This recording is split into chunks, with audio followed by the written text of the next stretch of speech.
Сәлеметсіз. Менің атым Сайлау Қожахметұлы. Мен бизнеспен айналысып жүрген адамдардың бірімін.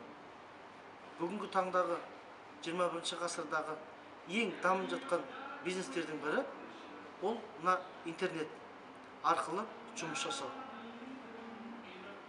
Бұның бір ерекшелігі адам қолында мынандай ғана ұстап жүрген телефоны арқылы бүкіл бизнесін басқарып, жүргізіп, және кез келген жерде ақша табуға 24 сағат күніне бизнесін айналдырып қоюға мүмкіншілік туып отыр.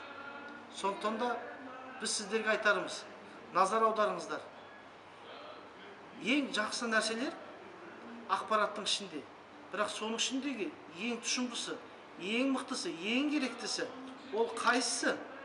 Айыра біліңіздер. Сондықтан да біз тегін вебинарға сіздерді шақырамыз. Қатысыңыздар, атсалысыңыздар.